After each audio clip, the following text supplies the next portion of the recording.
Hi hello Tamil viewers எல்லாருக்கும் வணக்கம். Indian economic geography வந்து போயிட்டுருக்கு. ஸோ லைஃப் ஸ்டாக் அப்படிங்கிறத போன இதில் நம்ம ஸ்டார்ட் பண்ணியிருந்தோம்.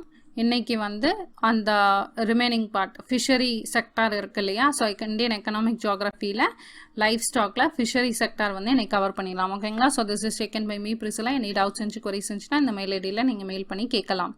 ஓகே, ஸோ லைஃப் ஸ்டாக்கில் மொத்தம் 2 கிளாஸிஃபிகேஷன்ஸ் பார்த்தோம். ஒன்று டைரி அண்ட் டைரி டெவலப்மெண்ட் பற்றி ஃபுல்லாக போன வீடியோவில் ஃபுல்லாக கவர் பண்ணோம். அண்ட் இந்த வீடியோவில் ஃபிஷரிஸ் பற்றி கவர் பண்ணிடலாம். ஸோ ஃபிஷரிஸ் டெவலப்மெண்ட் அப்படின்னு பார்த்தீங்கன்னா கவர்மெண்ட் வந்து இந்த ரெண்டையும் வந்து தனித்தனியாக ஹேண்டில் பண்ணுது. ஸோ நம்மளும் வந்து இதை தனித்தனியாக படிக்க வேண்டிய நிலைமை. ஓகே, ஸோ ஃபிஷரி டெவலப்மெண்ட் அப்படின்னு பார்த்தீங்கன்னா மொத்தம் 2 இருக்குது. ஒன்று வந்து மெரைன் ஃபிஷிங் ஒன்று, இன்னொன்று வந்து பார்த்தீங்க அப்படின்னா inland fishing. Okay, so first marine fishing பற்றி கவர் பண்ணிடலாம். ஸோ மெரைன் ஃபிஷிங் அப்படின்னு பார்த்தீங்கன்னா இந்தியாவில் மெரைன் ஃபிஷிங் அப்படிங்கிறது ரொம்ப அண்டர் டெவலப்ட். அதாவது நம்ம பொட்டன்ஷியலை விட ரொம்ப கம்மியாக தான் வந்து எக்ஸ்ப்ளாய்ட் பண்ணிகிட்ருக்கோம். அதுக்கு ப்ரூஃப் என்ன அப்படின்னு பார்த்தீங்கன்னா இந்தியன் ஓஷன் வந்து it is a very least exploited region in all the oceans in the world அப்படின்னு சொல்லிட்டு ஒரு ரிப்போர்ட் வந்து என்ன சொல்கிறது இன்டர்நேஷ்னல் லெவலில் வந்து ரிலீஸ் பண்ணியிருக்காங்க in terms of fishing. Okay, so ரொம்ப கம்மியாக தான் வந்து இங்கே நம்ம ஃபிஷிங் ப்ரொடக்ஷன் வந்து பண்ணிகிட்ருக்கோம் அப்படின்னு சொல்லிட்டு தெரிய வருது. இந்தியாவில் மெரைன் ஃபிஷ் ப்ரொடக்ஷன் அப்படின்னு பார்த்தா 75% ஆஃப் த ப்ரொடக்ஷன் வந்து வெஸ்ட் கோஸ்ட்லேருந்து வரும். ஓகே, ஒன்லி 25% தான் வந்து ஈஸ்டர்ன் கோஸ்ட்லேருந்து நம்ம பண்ணிக்கிட்டு இருக்கோம். ஓகே, ஸோ நம்ம ஸ்டேட் வைஸ் கம்பேர் பண்ணோம் அப்படின்னு பார்த்தீங்கன்னா லார்ஜஸ்ட் மெரைன் ஃபிஷரிங் ப்ரொடக்ஷன் எங்கேருந்து வருது அப்படின்னு பார்த்தீங்கன்னா ஃபர்ஸ்ட் குஜராத், அதுக்கப்புறம் கேரளா, அதுக்கப்புறம் மகாராஷ்டிரா, தென் தமிழ்நாடு அண்ட் அதுக்கப்புறம் ஆந்திர பிரதேஷ். ஓகேங்களா? ஸோ மெரைன் ஃபிஷரிங்கில் என்னெல்லாம் வந்து ப்ராப்ளம்ஸ் இருக்குது அப்படின்னு சொல்லிட்டு பார்க்கலாம். ஸோ ஃபர்ஸ்ட்டு ப்ராப்ளம் என்ன அப்படின்னு பார்த்தீங்கன்னா பாவர்ட்டி. அங்கே ஃபிஷிங் கம்யூனிட்டியில் ரொம்ப பாவர்ட்டி இருக்கு. அதனால அவங்ககிட்ட டெக்னாலஜி இல்லை, பெரிய மெக்கனைஸ்டு போட் எதுவுமே இல்லை. ஸோ டீப் சி ஃபிஷிங் அப்படிங்கிறது தட் இஸ் ரொம்ப டிஸ்டன்ஸ் கவர் பண்ண அப்புறம் அந்த டீப் சி ஃபிஷிங் பண்ணுறதுக்கு ரொம்ப பெரிய மெக்கனைஸ்டு போட் வந்து வேணும். ஸோ அந்த மாதிரி வந்து போட்டை இங்கே வந்து அவங்க என்ன சொல்கிறது அதில் ஆன்போர்டு ரெஃப்ரிஜரேட்டர் ஃபெசிலிட்டி எல்லாமே வந்து இருக்கும். ஸோ மெக்கனைஸ்ட் ஒரு பெரிய மெக்கனைஸ்டு வெசலோட ஒரு very big net and gears for example இங்கே இருக்கு இல்லையா? ஸோ ஒரு பெரிய மெக்கனைஸ்டு போட் இருக்குது. ஸோ இதிலே வந்து ரெஃப்ரிஜரேட்டர் ஃபெசிலிட்டிஸ் இருக்கும். பிகாஸ் ரொம்ப டீப் சி ஃபிஷிங் போனாங்க அப்படின்னா இவங்க கரைக்கு வர்றதுக்குள்ளே அந்த மீன் எல்லாமே வந்து கருவாடாக போயிடக்கூடாது இல்லையா? ஸோ அதனால உள்ளே வந்து ரெஃப்ரிஜரேட்டர் ஃபெசிலிட்டி வந்து இருக்கும். And also very big net facility அங்கே இருக்கும். அண்ட் ஆல்சோ கியர்ஸ், ஒரு பெரிய நெட் அண்ட் கியர்ஸ் வந்து வேணும். அதெல்லாம் வந்து அவங்ககிட்ட வந்து இல்லை. அதனால் வந்து deep sea fishing and offshore fishing அப்படிங்கிறத அவங்களால பண்ண முடியலை. ஓகே, ஸோ அண்ட் சேர்ந்து டெக்னாலஜி அண்ட் லேண்டிங் ஃபெசிலிட்டி வந்து அங்கே கலெக்ட் பண்ண ஃபிஷிங்க்கான அந்த ஃப்ரீசிங் கோல்டு ஸ்டோரேஜ் ஃபெசிலிட்டி அப்படிங்கிறதும் அவைலபிளாக இல்லை. மார்க்கெட்டிங் ஃபெசிலிட்டி, ட்ரேடர் அண்ட் எக்ஸ்போர்ட்டர்ஸோட அந்த டைரக்ட் கான்ட்ராக்ட் ஃபெசிலிட்டியும் வந்து அவங்ககிட்ட இல்லை. ஓகே, மொத்தத்தில் எதுவுமே இல்லை. கேனிங் அப்படிங்கிறது என்ன அப்படின்னா ப்ராசஸிங் ஃபெசிலிட்டி அப்படின்னு சொல்லுவாங்க. ஓகே, ஸோ அதுவும் வந்து இல்லை. ஓகே, ஃபிஷிங் ரீஜனில் ரொம்ப லோ யூஸ் ஆஃப் டெக்னாலஜி தான் வந்து பண்ணிகிட்ருக்காங்க. அண்ட் இன்ஃப்ராஸ்ட்ரக்சர் அப்படின்னு பார்த்தீங்கன்னா ரொம்ப poor infrastructure. Cold storage, mechanised boats எதுவுமே கிடையாது. மெரைன் ஃபிஷிங் இந்தியாவில் ரொம்ப சீசனல் ஆகிடும். ஓகே, ஸோ நமக்கு மான்சூன் அப்படிங்கிறது வந்துடும், லைக் ட்ராபிக்கல் சைக்ளோன் வந்து வந்துடும். ஸோ சி வந்து ரொம்ப விண்டி ஆகும். ஸோ அதனாலையும் வந்து ஃபிஷிங் வந்து ஹிண்டர் பண்ணும். ஓகேங்களா? ஸோ தட் இஸ் அந்த டைமில் ஃபிஷர்மேன் வந்து ஃபிஷிங்க்கு போக மாட்டாங்க. ஸோ அதுவும் வந்து நம்ம எக்கனாமியை டேமேஜ் பண்ணுறதுக்கான reason. Okay, so next deep sea fishing அப்படின்னு ஒன்று பார்த்தோம் இல்லையா? ஸோ அதை பற்றி என்ன, அது வந்து எப்படி பண்ணுவாங்க அப்படின்னு பார்க்கலாம். ஃபஸ்ட்டு ஒரு லார்ஜ் மெக்கனைஸ்டு ஃபிஷிங் வெசல் வந்து ஒன்று இருக்கும். ஓகே, ஸோ அடுத்து ஒரு லார்ஜ் நெட் இருக்கும், கியர்ஸ் வேணும், அதுக்கப்புறம் ஆன்போர்ட் ரெஃப்ரிஜரேஷன் ஃபெசிலிட்டி வேணும். பிகாஸ் ஆஸ் சொன்ன மாதிரி தான் தூரத்தில் போய் அங்கே ரொம்ப டீப் சி ஃபிஷிங் பண்ணிவிட்டு திரும்ப வர்றதுக்குள்ளே கரைக்கு வந்து சேர்றதுக்குள்ளே மீனெல்லாம் டேமேஜ் ஆகிடக்கூடாது. ஸோ அதுவும் வந்து அந்த இதில் வந்து இருக்கணும். And most importantly GPS system வேணும். ஓகே, பிகாஸ் எதுக்காக அப்படின்னா அவங்க ரிட்டர்ன் பேக் வர்றப்போ வந்து பங்களாதேஷ் வாட்டர் பாடியிலையோ ஸ்ரீலங்காவோட வாட்டர் பாடியிலையோ வந்து போயிடக்கூடாது. ஓகே, ஸோ ஃபுல் லைஃப் வந்து அவங்க அந்த ஊர் ஜெயிலே வந்து அவங்களுடைய வாழ்க்கையை வந்து போயிடக்கூடாது. ஸோ இந்தியா இந்த மாதிரி வெசல்ஸில் ஃபெசிலிட்டிஸ் இல்லாததுனால க்ரோ ஆக மாட்டேங்குது. ஓகே, ஸோ நியூ டெக்னாலஜி வந்து சயின்டிஸ்ட் வந்து மெரைன் ஃபிஷிங்காக ஒன்று டெவலப் பண்ணாங்க. என்ன பண்ணாங்க அப்படின்னா ஓப்பன் சி கேஜ் ஃபிஷிங் அப்படின்னு சொல்லிட்டு ஒரு டெக்னாலஜி ஸ்டார்ட் பண்ணாங்க. அங்கே கோஸ்டல் ரீஜனில் ஆர்டிஃபிஷியலி ஒரு கேஜ் வந்து பண்ணுவாங்க, ஃப்ளோட் ஆகிட்டே இருக்கும் அது. ஓகேங்களா? ஸோ வந்து அங்கே ஃபிஷர்மேன் வந்து அவங்களுக்கு எந்த டைப் ஆஃப் ஃபிஷ் வந்து கல்டிவேட் பண்ணணுமோ அதுக்குள்ள சீட்லிங்ஸை வந்து போடுவாங்க, அப்பப்போ ஃபீட் பண்ணிக்கிட்டே இருப்பாங்க. ஓகே, ஸோ அண்ட் ஆல்சோ வந்து பேட்ரோலிங் பண்ணுவாங்க. அண்ட் ஒரு ஆர்டிஃபிஷியல் பாண்ட் வந்து சீக்குள்ளே உள்ளே வந்து டெவலப் பண்ணுவாங்க. அண்ட் அங்கே மெரைன் ஃபிஷிங்குள்ளே ஆர்டிஃபிஷியலி கல்டிவேஷன் நடந்து, தட் இஸ் இந்த சிஸ்டமில் ஒரு ஃபுல்லி நேச்சுரல் என்விரான்மெண்ட்டில் ஒரு ஆர்டிஃபிஷியல் ஃபிஷிங் வந்து பண்ணுறோம். ஓகே, இந்த டைப் ஆஃப் அக்வாகல்ச்சரை தான் என்னன்னு சொல்லுவாங்க அப்படின்னா ஓப்பன் சி கேஜ் ஃபிஷிங் வந்து அப்படின்னு சொல்லுவாங்க, மென்ஷன் பண்ணுறாங்க. ஓகே, ஸோ இந்த ஓப்பன் சி கேஜ் ஃபிஷிங்கில் வந்து சென்ட்ரல் மெரைன் ஃபிஷிங் இன்ஸ்டிடியூஷன் அப்படின்னு சொல்லிட்டு ஒன்று இருக்குது. ஸோ இந்தியாவில் ஃபிஷர்மேனுக்கு வந்து ட்ரைனிங் அண்ட் கெப்பாசிட்டி பில்டிங் வந்து பண்ணுவாங்க. Okay, so that they adopt these type of technology. Experimental பேஸஸில் பார்த்தா நம்ம இங்கே சௌராஷ்டிரா ரீஜனில் வந்து சோம்நாத் அண்ட் சித்தி கம்யூனிட்டிஸ் வந்து அங்கே ஜாஸ்தி இருப்பாங்க. சித்தி கம்யூனிட்டிஸ் அப்படின்னு பார்த்தீங்கன்னா they are origin of Africa அப்படின்னு சொல்லுவாங்க. அங்கே சென்ட்ரல் மெரைன் ஃபிஷிங் இன்ஸ்டிடியூட் இருக்கு இல்லையா, ஸோ அவங்க வந்து தே கிவ் ட்ரைனிங். அண்ட் சித்தி கம்யூனிட்டி அப்படிங்கிறவங்க இந்த டெக்னாலஜியை அடாப்ட் பண்ண அப்புறம் அவங்களுக்கு வந்து பயங்கரமாக எக்கனாமிக் பெனிஃபிட் வந்து அதிகமாக கிடச்சிச்சு. ஸோ இந்த மாதிரி டெக்னிக்கை ஃபிஷர்மேனுக்கு வந்து ஸ்ப்ரெட் பண்ணப்படுது. ஓகேங்களா? ஸோ நம்ம மெரைன் ஃபிஷிங்கும் சரி இந்த இன்லேண்ட் ஃபிஷிங்கையும் சரி ரெண்டையும் கம்பேர் பண்ணோம் அப்படின்னு பார்த்தீங்கன்னா மெரைன் ஃபிஷிங் வந்து it is very low compare to inland fishing. Okay, so ஒரு 2000க்கு அப்புறம் வந்து பார்த்தீங்கன்னா இன்லேண்ட் ஃபிஷிங்கோட ப்ரொடக்ஷன் வந்து it has always been more than marine fishing. இப்போ வரைக்கும் 2000க்கு அப்புறம் எப்போவுமே இன்லேண்ட் ஃபிஷிங்னா அதிகமாக இருக்கே ஒழிய மெரைன் ஃபிஷிங் இது வரைக்கும் இன்லேண்ட் ஃபிஷிங்கை விட கூடலை. Okay, that is a fact. And inland fishing அப்படின்னா என்னன்னு பார்த்துலாம். ஸோ இன்லேண்ட் ஃபிஷிங் அப்படிங்கிறப்போ rivers, lakes, canals, deltas, backwaters, lagoons, estuaries அங்கே உள்ள அந்த ஃப்ரெஷ் வாட்டர் ஃபிஷிங் நடக்கும். ஸோ அந்த இன்லேண்ட் ஃபிஷிங் வந்து என்ன சொல்கிறது, அங்கே இன்லேண்டில் அங்கே ஃபிஷிங் பண்ணுறாங்க இல்லையா, ஸோ அதைத்தான் வந்து இன்லேண்ட் ஃபிஷிங் அப்படின்னு சொல்லுவாங்க. அதில் லார்ஜஸ்ட் ப்ரொடியூசர் யார் அப்படின்னு பார்த்தீங்கன்னா ஃபஸ்ட்டு பிளேஸ் பிடிக்கிறது வெஸ்ட் பெங்கால், அதுக்கப்புறம் கம்ஸ் குஜராத், அதுக்கப்புறம் கேரளா, அதுக்கப்புறம் ஆந்திர பிரதேஷ் அண்ட் அதுக்கப்புறம் மகாராஷ்டிரா. ஓகே, ஸோ வெஸ்ட் பெங்காலில் பார்த்தோம் அப்படின்னா கங்காவோட ஒரு பெரிய டெல்டாவே இருக்குது. ஸோ இன்லேண்ட் ஃபிஷிங் ப்ரொடக்ஷன் வந்து it is very high. And also அவங்க வந்து டயட்டில் ஃபிஷிங்கோட தேவை வந்து அதிகமாக இருக்கும். ஓகே, ஸோ லோக்கல் டிமாண்ட் அப்படிங்கிறது ரொம்ப அதிகமாக இருக்குது. ஸோ குஜராத்தில் ப்ரொடக்ஷன் அப்படிங்கிறது நடக்கும், பட் மோஸ்ட்லி வந்து குஜராத்தீஸ் வந்து வெஜிடேரியன்ஸாக தான் இருப்பாங்க. ஸோ லோக்கல் டிமாண்ட் வந்து அந்த குஜராத் ஸ்டேட்டில் வந்து ஆல்வேஸ் கம்மி. So mostly 97% of the production வந்து அதர் ஸ்டேட்ஸ்க்கு தான் வந்து எக்ஸ்போர்ட் பண்ணிகிட்ருப்பாங்க. ஓகேங்களா? ஸோ கேரளாவில் வந்து பார்த்திங்கன்னா கேரளாவில் நிறைய லேக்ஸ் அண்ட் லகூன்ஸ் வந்து இருக்குது. ஸோ அங்கேயும் ஃப்ரெஷ் வாட்டர் இன்லேண்ட் ஃபார்மிங் வந்து பண்ணுவாங்க. ரொம்ப வெரி இன்டென்சிவ் ஃபார்மிங் வந்து அங்கே இருக்கும். ஸோ கேரளாவோட யூனிக் திங் என்ன அப்படின்னு பார்த்தீங்கன்னா ஃபிஷிங் பண்ணுறதுக்கு 85% வந்து ப்ராசஸிங் ஸ்டேஜுக்கு கொண்டு போயிடுவாங்க. ஓகே, ஸோ ஃபிஷிங் நடந்த பிறகு ப்ராசஸிங் ஃபெசிலிட்டி அங்கே வந்து இருக்குது. அண்ட் அலாங் வித் மார்க்கெட்டிங் ஃபெசிலிட்டியும் வந்து அங்கே நிறைய இருக்குது. ஓகே, ஸோ ஆந்திராவில் வந்து பார்த்தீங்க அப்படின்னா மில்க்குக்கு கோஆப்ரேட்டிவ் இருக்கிற மாதிரி ஃபிஷ்ஷிங்க்கும் ஆந்திராவில் கோஆப்ரேட்டிவ் இருக்குது. சேம் கோஆப்ரேட்டிவ் வந்து டைரக்ட்லி மார்க்கெட்டிங் பண்ணுவாங்க. மோஸ்ட் ப்ரொடக்ஷன் வந்து வெஸ்ட் பெங்காலுக்கு தான் சப்ளை ஆகும். பிகாஸ் லோக்கல் டிமாண்ட் வந்து ரொம்ப அதிகம். லோக்கல் டிமாண்ட் எந்த அளவுக்கு அதிகம் அப்படின்னா ஃபார் எக்ஸாம்பிள் பெங்காலியில் வந்து மேரேஜ் பண்ணாங்க அப்படின்னா மீனை வந்து அப்படியே ஜோடிச்சு அனுப்புவாங்க லைக் திஸ். ஓகே, ஸோ சீதனமாக வந்து மீனையும் வந்து அலங்கரித்து அந்த பெண் யார் ஐ மீன் ஒரு பொண்ணு வந்து கல்யாணம் பண்ணி போகிறாங்க அப்படின்னா அந்த மாப்பிள்ளை வீட்டுக்கு வந்து இந்த மீனையும் வந்து அப்படி ஜோடிச்சு அனுப்புவாங்க.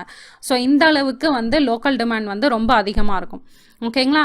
ஸோ நெக்ஸ்ட்டு வந்து பார்த்திங்க அப்படின்னா ப்ளூ ரெவல்யூஷன். ஸோ கவர்மெண்ட் வந்து இன்ட்ரடியூஸ் பண்ணுறாங்க ஃபிஷரிங் செக்டாரில் ஒரு பூஸ்ட் கிடைக்கணும் அப்படிங்கிறதுக்காக. ரொம்ப அண்டர் டெவலப்டு ரீஜனுக்கு ஒரு பூஸ்ட் கிடைக்கும். ஸோ கவர்மெண்ட் வந்து ஸ்டெப்ஸை நிறைய விஷ் பண்ணாங்க. லைக் நம்ம அதிகமாக ஃபிஷரியில் எக்கனாமிக் பெனிஃபிட் பார்க்கணும் அப்படிங்கிறதுக்காக ப்ளூ ரெவல்யூஷன் அப்படிங்கிறது ஒன்று ஸ்டார்ட் ஆகுது. எப்போ ஸ்டார்ட் ஆகுது அப்படின்னு பார்த்தீங்கன்னா 1970 5th 5-year பிளானில் வந்து ஸ்டார்ட் ஆகுது. Okay, so fish farmers development agency அப்படிங்கிறது ஒரு ஆர்கனைசேஷனை வந்து கவர்மெண்ட் வந்து செட்டப் பண்ணுது. லேட்டஸ்ட் ஸ்டேஜில் என்ன பண்ணாங்க அப்படின்னா brackish water fish farmer development agency அப்படிங்கிறது ஒன்று செட்டப் பண்ணுறாங்க. இதோட அப்ஜெக்டிவ் என்ன அப்படின்னு பார்த்தீங்கன்னா ஃபிஷர்மேன் வந்து எல்லாரும் லேட்டஸ்ட் டெக்னாலஜியை அடாப்ட் பண்ணணும், மெஷினரி அண்ட் மார்க்கெட்டிங் ஃபெசிலிட்டி வந்து ப்ரொவைட் பண்ணணும். இந்த ப்ரோக்ராம்னால வந்து மோஸ்ட் பெனிஃபிட்டட் யார் அப்படின்னு பார்த்தீங்கன்னா ஆந்திராவில் உள்ள ஷ்ரிம்ப் ப்ரொடக்ஷன் அப்படிங்கிறது பயங்கரமாக வந்து பெனிஃபிட் ஆனாங்க. டுடே வந்து நெல்லூர் அப்படிங்கிறது it is known as I mean ஆந்திராவில் உள்ள நெல்லூர் அப்படிங்கிறது ஷ்ரிம்ப் கேபிட்டல் ஆஃப் இந்தியா அப்படின்னே சொல்லுவாங்க. ஓகே, ஸோ இது நெல்லூரில் உள்ள ஏரியா தான் ஷ்ரிம்ப் ப்ரொடக்ஷன் பண்ணுற ஒரு ஏரியா தான். ஓகே, ஸோ இது வந்து எப்படி நடக்கும் அப்படின்னு பார்த்தீங்கன்னா பிராக்கிஷ் வாட்டர் அக்வா கல்ச்சர் அப்படின்னு சொல்லுவாங்க, அல்லது ஷ்ரிம்ப் கல்ச்சர் அப்படின்னு சொல்லுவாங்க. இங்கே நிறைய ஆர்டிஃபிஷியல் பாண்ட்ஸ் வந்து கெட்டுவாங்க. வாட்டர் வந்து சால்ட்டியாக இருக்கும் அண்ட் அதுக்குள்ளே கார்ப் அல்லது ஷ்ரிம்ப் அப்படிங்கிறது வேற ஒன்றும் இல்லை, இந்த இறால் சொல்லுவோம் இல்லையா, ப்ரான்ஸ். ஸோ அந்த சீ ஃபுட் அப்படின்னு சொல்லுவோம். அந்த மாதிரி வெரைட்டியை வந்து ஆர்டிஃபிஷியலி கல்டிவேட் பண்ணுவாங்க. ஸோ இந்த மாதிரி கல்ச்சரை கார்ப் கல்ச்சர் அப்படின்னு சொல்லுவாங்க. ஆந்திரா, பஞ்சாப், ஹரியானா, மகாராஷ்டிரா இங்கே வந்து பிராக்கிஷ் வாட்டர் அக்வா கல்ச்சர் அப்படிங்கிறது ரொம்பவே நல்லா ஸ்ப்ரெட் ஆகிருக்கு. ஸோ ஆந்திராவில் அப்படின்னு பார்த்தீங்கன்னா more than 73% of carp production in the sense shrimp prawns இருக்கு இல்லையா. ஸோ ஆந்திராவிலேருந்து எஸ்பெஷலி ஃப்ரம் நெல்லூர் தான் வந்து வருது. ஓகே, மோர் தென் 73% வந்து நெல்லூர்லேருந்து தான் வருது. பட் இதுக்குன்னு சில பிரச்சனைகள் இருக்கும் இல்லையா. ஸோ அந்த பிரச்சனைகள் என்னெல்லாம் அப்படின்னு பார்த்தீங்கன்னா எல்லா பாண்ட்ஸுமே வந்து ரொம்ப சால்ட்டியாக இருக்குது. ஸோ சீப்பேஜ் வந்து ஆகும்போது அண்டர் கிரவுண்டில் இங்கே சால்ட் போகிறப்போ அண்டர் கிரவுண்ட் வாட்டரும் வந்து சால்ட்டி ஆகும். பிகாஸ் கீழே போகிறது வந்து ஃப்ரெஷ் வாட்டர் அப்படின்னு சொல்லுவோம். அண்டர் கிரவுண்ட் வாட்டர் அப்படிங்கிறது ரொம்ப ஐ மீன் என்ன சொல்கிறது மோஸ்ட்லி யூஸ் பண்ணக்கூடிய தண்ணியாக இருக்கும். ஓகே, ஸோ இந்த மாதிரி artificial salt water Aqua culture நம்ம பண்ணோம் அப்படின்னா கீழே சால்ட் வந்து போக போக கீழே வந்து அண்டர் கிரவுண்ட் கூட கனெக்ஷன் ஆச்சுன்னா அந்த கிரவுண்ட் வாட்டரும் வந்து சால்ட்டி ஆகிடும். ஸோ கேபிலரி ஆக்ஷன் நடக்கும்போது அல்லது சரௌண்டிங் ஏரியாலையும் வந்து சால்ட் வந்து டெபாசிட் ஆகும் அண்ட் சாயில் சலைனிட்டி ப்ராப்ளமும் வரும். ஸோ ஆந்திரா கவர்மெண்ட் இதுக்கு இந்த டெக்னிக் அப்படிங்கிறதுக்கு வந்து கொஞ்சம் ரெஸ்ட்ரிக்ஷன் போட்டாங்க. ஓகேங்களா. ஸோ ஃபிஷ்ஷிங் செக்டாரில் என்னெல்லாம் பொட்டென்ஷியல் இருக்குது அப்படின்னு சொல்லிட்டு பார்க்கணும் இல்லையா. ஸோ ஃபிஷ்ஷிங்கில் எவ்வளோ பொட்டென்ஷியல் இருக்குது, இன்னும் என்ன பண்ணலாம், கவர்மெண்ட் வந்து என்ன விஷ் பண்ணுது அப்படின்னு பார்த்தீங்கன்னா ஃபிஷ்ஷிங்கை வந்து டைவர்சிஃபை பண்ணணும் அப்படின்னு நினைக்கிது. ரொம்ப அதிகம் வேல்யூ உள்ள ஃபிஷ் ப்ரொடக்ஷன்னா வந்து ஸ்டார்ட் பண்ணணும் அப்படின்னு சொல்லிட்டு நினைக்கிது. For example fin fish, shell fish அப்படிங்கிறது இருக்கு இல்லையா. ஸோ அதுக்கு ஆர்டிஃபிஷியல் ப்ரொடக்ஷன் வந்து நம்ம ஸ்டார்ட் பண்ணணும் அப்படின்னு சொல்லிட்டு எதிர்பார்க்குது. ஸோ தட் அதுக்குள்ள எக்கனாமிக் வேல்யூ வந்து இன்க்ரீஸ் ஆகும். அண்ட் நெக்ஸ்ட்டு வந்து பார்த்தீங்க அப்படின்னா ஆர்னமெண்டல் ஃபிஷ் ப்ரீடிங் அப்படின்னு சொல்கிறாங்க. இது என்ன சொல்லுது அப்படின்னா இந்த அக்வாரியமில் டெக்கரேஷனுக்காக யூஸ் பண்ணுறாங்க இல்லையா. ஸோ அதை வந்து அக்வா கல்ச்சர் மூலயமா இந்த ஆர்டிஃபிஷியல் ப்ரொடக்ஷன் மூலயமா பண்ணலாம் அப்படிங்கிறத சொல்கிறாங்க. ஸோ அதுவும் வந்து நிறைய பேர் வாங்குவாங்க. சில பேர் வீட்டிலே வந்து ஃபார் டெக்கரேஷன் பர்பஸ் வந்து ஃபிஷ் இந்த டெக்கரேஷன் பண்ணுறதுக்காகவே ஒரு அக்வாரியம் மாதிரி வச்சுருப்பாங்க. ஹோட்டல்ஸ்லலாம் நம்ம நிறைய பார்த்துருக்கோம் இல்லையா. ஸோ அந்த மாதிரி ஃபிஷ்ஷஸை வந்து இந்த மாதிரி ஆர்னமெண்டல் ஃபிஷ் ப்ரீடிங் இந்த மாதிரி அக்வாரியம் வந்து நம்ம ஆர்டிஃபிஷியல் ப்ரொடக்ஷன் வந்து நம்ம பண்ணிக்கலாம்.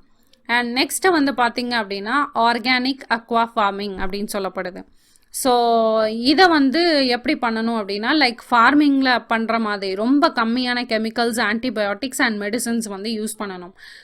ஃபார் எக்ஸாம்பிள் ரீசெண்ட்லி நியூஸ் பேப்பரில் கூட வந்துச்சு, ஷ்ரிம்ப் வந்து கல்டிவேட் பண்ணுறப்போ இங்கே வாட்டர் இருக்குன்னா இங்கே ஷ்ரிம்ப் கல்டிவேட் பண்ணுறப்போ இதுக்கு ஃபீட் பண்ணுறதா இருக்கட்டும் அண்ட் அதோட வேஸ்ட்ஸாக இருக்கட்டும் எல்லாமே வந்து அங்கே வாட்டருக்குள்ளே தான் விழுது. இந்த வாட்டரை வந்து பயங்கரமாக வந்து ஃபுல் வாட்டரையும் வந்து எடுத்து இல்லை ரீசைக்ளிங் பண்ணி அதை க்ளீன் பண்ணி மறுபடி வந்து வாட்டரை இன்சர்ட் பண்ணுவோம் இல்லையா. ஸோ அதுக்கு வந்து ஒரு புது டெக்னாலஜி வந்து இன்ட்ரடியூஸ் பண்ணியிருக்காங்க. லைக் சம்திங் அதோட என்ன சொல்கிறது, ஃபுட்டு வந்து பார்த்து கொடுக்குற மாதிரியும் அண்ட் அது வந்து வாட்டரை பொல்யூட் பண்ணாத மாதிரியும் வந்து ஒரு டெக்னாலஜி வந்து கண்டுபிடிச்சிருக்காங்க. ஸோ தட் வாட்டரை அதிகமாக நம்ம வந்து வேஸ்ட் பண்ண தேவையில்ல, அந்த வாட்டரில் வந்து கம்மியான பொல்யூஷன் தான் நடக்கும் அண்ட் அதோட வேஸ்ட்டை வந்து என்ன பண்ணுவாங்க அப்படின்னா அதையும் செக்ரிகேட் பண்ணுற மாதிரி ஏதோ ஒரு டெக்னாலஜி ரீசெண்டாக வந்து பண்ணாங்க. இது வந்து ஜூன் மந்தில் வந்து வந்த கரண்ட் அஃபேர்ஸ் இது. ஓகே, ஹிந்து பேப்பர்லேயே வந்துச்சு. ஓகேங்களா. ஸோ நெக்ஸ்ட் வந்து பார்த்தீங்க அப்படின்னா upgradation of technology. Okay, so upgradation of டெக்னாலஜினா எதுலன்னா கோல்டு வாட்டர் ஃபிஷ்ஷிங் ஸ்பீஷஸ் இருக்கு இல்லையா. ஸோ அந்த மாதிரி வந்து டெக்னாலஜியில் அப்கிரடேஷன் பண்ணலாம். அண்ட் நெக்ஸ்ட் வந்து பார்த்தீங்க அப்படின்னா development of water recirculating units, that is அக்வா கல்ச்சரில் உள்ள வாட்டரை வந்து ரீசைக்ளிங் பண்ணணும். ஓகே, ஸோ அதுலேயும் டெவலப்மெண்ட் தேவை. நம்ம வந்து இப்போ we are still using outdated technology. இப்போ இந்த கரண்ட் அஃபேர்ஸில் வந்து நியூஸுமே வந்து எத்தனை பாண்ட்ஸில் யூஸ் பண்ண போகிறாங்கன்னு தெரியாது. நியூஸில் வந்துச்சு, யூஸ் பண்ணால் நல்லது. ஓகேங்களா. So development of technology for inland saline areas. Example அப்படின்னு பார்த்தீங்கன்னா இப்போ கட்ச் ஏரியாவில் இல்லை ராஜஸ்தானில் லேக்ஸ் இருக்கு இல்லையா for salt water.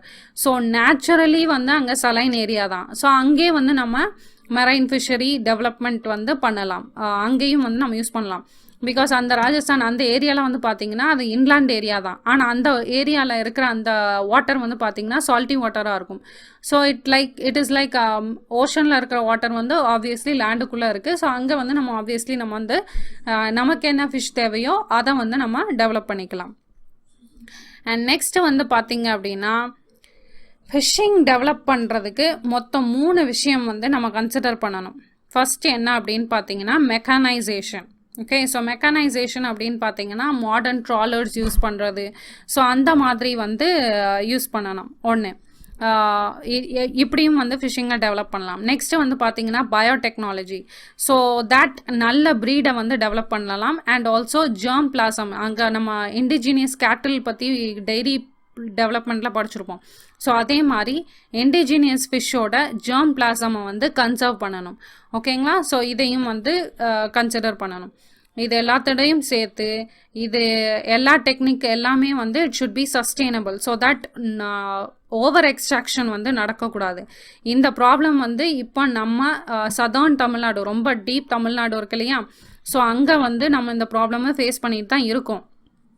That is அங்கே வந்து ஓவர் எக்ஸ்ட்ராக்ஷன் நம்ம பண்ணதுனால இந்தியன் வாட்டர்ஸில் ஃபிஷ்ஷிங்கே இல்லாமல் ஆயிடுச்சு. அதனால தான் வந்து நம்ம ஆட்கள் வந்து ஸ்ரீலங்கன் வாட்டர்ஸ்க்கு வந்து they go for intrusion. Okay, so அதனால எக்கோ ஃப்ரெண்ட்லி டெக்னிக்கில் ஒரு சஸ்டெயினபிள் என்ன சொல்கிறது ஒரு ஃபிஷ்ஷிங் வந்து பண்ணுற மாதிரியான ஒரு டெக்னாலஜி வந்து நம்ம டெவலப் பண்ணணும். ஸோ அன்சஸ்டெயினபிளாக பண்ணாமல் கொஞ்சம் பிரேக் எடுத்து ரெகுலர் வேல சயின்டிஃபிக் மேனரில் வந்து ஃபிஷ்ஷிங் பண்ணலாம். Okay, so this is one fact. And இந்த 3 விஷயத்தையும் கன்சிடர் பண்ணி நம்ம ஃபிஷ்ஷிங்கை வந்து டெவலப் பண்ணலாம். அடுத்து ஃபிஷ்ஷிங் செக்டாரில் மாடர்னைசேஷன் எப்படி கொண்டு வரலாம் அப்படின்னு சொல்லிட்டு இப்போ பார்க்கலாம். ஸோ ஃபஸ்ட்டு என்ன அப்படின்னு பார்த்தீங்கன்னா ஃபிஷர்மேன்ட்ட first new generation modern sophisticated trawlers, gears அல்லது நெட் இந்த மாதிரிலாம் வந்து இருக்கணும். இதெல்லாம் வாங்குறதுக்கு கிரெடிட் ஃபெசிலிட்டி வந்து வேணும். ஓகேங்களா. ஸோ ஃபினான்ஸ் வேணும்.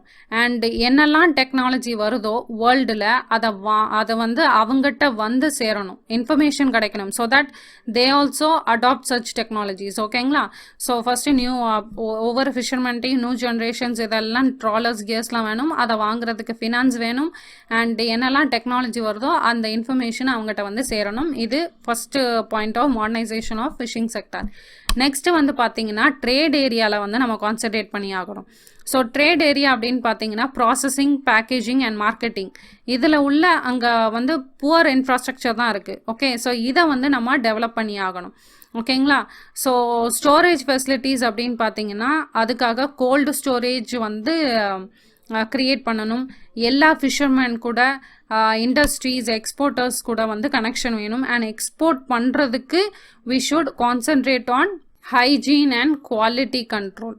ஓகே, ஸோ பிகாஸ் ஃபிஷ்ஷில் வந்து கண்டெய்ன்மெண்ட், ஆன்டிபயோட்டிக்ஸோட ப்ரொபோர்ஷன் அண்ட் வாட்டர் ஏரியாவில் உள்ள பொல்யூஷன், அதனாலையும் வந்து வாட்டரில் உள்ள கண்டாமினன்ஸ் இதெல்லாம் வந்து நம்ம பார்க்க முடியும். இன்லேண்ட் ஃபிஷ்ஷிங்கில் வந்து இதை வந்து நிறைய பார்க்கலாம். அண்ட் அதுக்கு வந்து ஹைஜீன் அண்ட் குவாலிட்டி வந்து கண்ட்ரோல் பண்ணணும். ஸோ எக்ஸ்போர்ட் பண்ணும்போது எல்லாம் வந்து ரிஜெக்ட் ஆகிடக்கூடாது. ஓகே, ஸோ நம்ம இமேஜ் அப்படிங்கிறது ஒரு சேஃப் எக்ஸ்போர்ட்டர் அப்படிங்கிற இமேஜ் வந்து நம்ம மெயின்டைன் பண்ணணும். அண்ட் அதுக்காகவும் ஸ்டாண்டர்டைசேஷன் அண்ட் குவாலிட்டி கண்ட்ரோல் வந்து நம்மகிட்ட இருக்கணும். ஓகேங்களா. So these are all the factors needed for modernisation of fishery sector. ஓகேங்களா. ஸோ இதோட வந்து லைஃப் ஸ்டாக் அப்படிங்கிற செக்டார் வந்து முடிஞ்சிருச்சு. லைஃப் ஸ்டாக்கில் டெய்ரி பார்த்தோம், டெய்ரி டெவலப்மெண்ட் அண்ட் அதில் அமுல் எப்படி சக்ஸஸ் ஆச்சு அண்ட் கவர்மெண்ட் அதை ஸ்ப்ரெட் பண்ணுறதுக்கு என்னெல்லாம் ஸ்டெப்ஸ் எடுத்துச்சு அப்படிங்கிறத பார்த்தோம். அண்ட் ஆல்சோ என்ன சொல்கிறது, கவ்வை வந்து கன்சர்வ் பண்ணுறதுக்காக 2 ஸ்கீம்ஸ் பார்த்தோம். அண்ட் இன்னைக்கு வந்து ஃபிஷரி செக்டரில் மெரைன் ஃபிஷரிங் என்ன நிலமையில் இருக்குது, இன்லேண்ட் ஃபிஷிங் என்ன நிலமையில் இருக்குது, அண்ட் ப்ளூ ரெவல்யூஷன் பற்றி பார்த்தோம். ஓகேங்களா. ஸோ இதோட வந்து என்ன சொல்கிறது, இந்தியன் எக்கனாமிக் ஜியாகிரஃபியில் ஹாஃப் போர்ஷன் வந்து முடிஞ்சிருச்சு. இன்னும் மைன்ஸ் அண்ட் மினரல்ஸ் வந்து கம்ப்ளீட் பண்ணிட்டோம் அப்படின்னா டோட்டலி இந்தியன் ஜியாகிரஃபி வந்து முடிஞ்சிடும். ஓகேங்களா. ஸோ இன்னைக்கு வீடியோவில் தான். Thank you for listening the class. Any doubts இருந்துச்சு, queries இருந்துச்சுன்னா you can mail me. And if you like this video, give a thumbs up. And யாருக்காவது பிரோஜனப்படும் அப்படின்னு நினச்சிங்கன்னா share this video. And thank you again and bye-bye.